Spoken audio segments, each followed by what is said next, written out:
നൂറനാട് പടനിലം പരബ്രഹ്മ ക്ഷേത്ര ഭരണസമിതിയുടെ ആഭിമുഖ്യത്തിൽ ക്യാൻസർ നിർണയ ക്യാമ്പ് നടത്തി. Kaloor regional cancer centre medical officer doctor Latha camp ഉദ്ഘാടനം ചെയ്തു. നൂറനാട് പടനിലം പരബ്രഹ്മക്ഷേത്ര ഭരണസമിതിയുടെയും കല്ലൂർ RCCയുടെയും സംയുക്താഭിമുഖ്യത്തിലാണ് സൗജന്യ ക്യാൻസർ രോഗനിർണയ ക്യാമ്പ് നടന്നത്.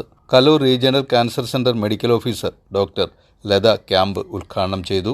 രോഗം വന്ന് ചികിത്സിക്കുന്നതിനേക്കാൾ രോഗം വരാതിരിക്കുവാൻ വേണ്ടിയുള്ള മുൻകരുതലുകളാണ് ചെയ്യേണ്ടതെന്ന് ഡോക്ടർ ലത പറഞ്ഞു.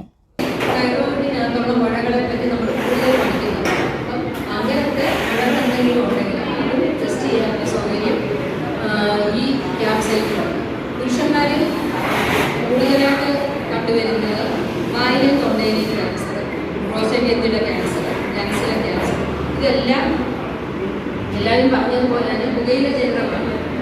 അതും ഇന്ന് ഇവിടെ കണ്ടുപിടിക്കാം. ലങ് ക്യാൻസർ അല്ല, പ്രോസ്റ്റേറ്റ് ക്യാൻസർ കണ്ടുപിടിക്കാൻ ബ്ലഡ് ടെസ്റ്റ് ചെയ്യാം.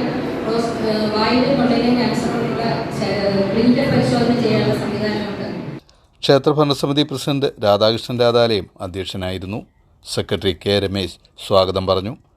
Joint secretary C. വേണുഗോപാലക്കുറുപ്പ്, ക്ഷേമകാര്യ കമ്മിറ്റി കൺവീനർ S. വിഷ്ണു എന്നിവർ ആശംസാ പ്രസംഗം നടത്തി.